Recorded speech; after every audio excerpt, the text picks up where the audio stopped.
pour le premier niveau, on commence avec les push-ups. Les push-ups les plus faciles se font sur les genoux, les jambes fléchies. C'est important de mettre les mains à la largeur des épaules. Et c'est important aussi la main, le coude et l'épaule qui soient en belle ligne droite. On contracte les abdominaux.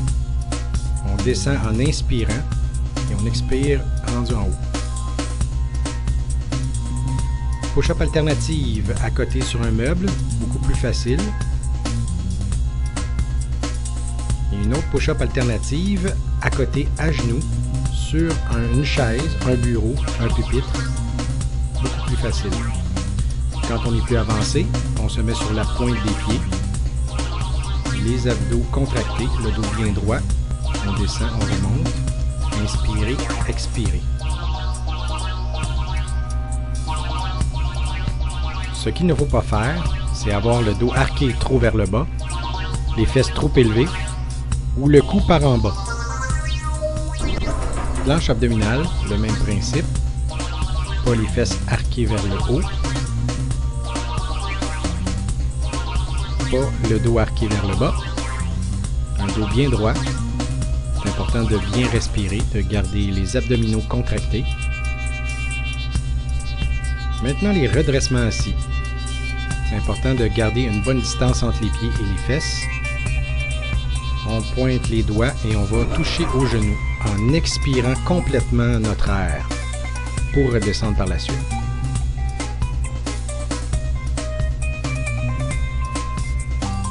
Si on se sent plus à l'aise, on peut faire un redressement assis complet. Prochain exercice, les squats.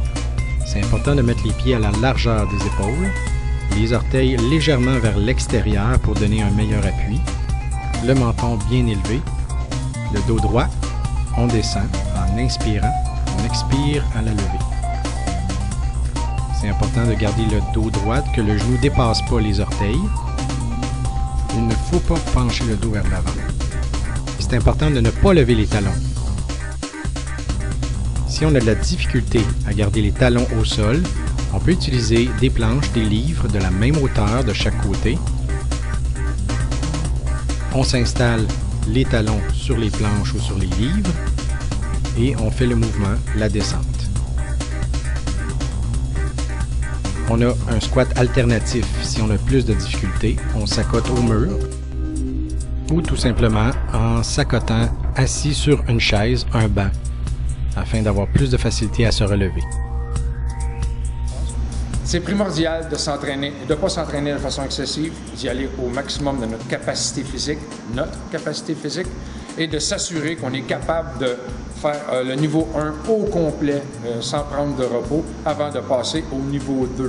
Mais un bon indice qui dit qu'on est capable de passer au prochain niveau, si on est capable d'exécuter les exercices de A à E en parlant, bien, ça nous dit bien qu'on est capable de faire tout ça et qu'on est capable de passer au prochain niveau.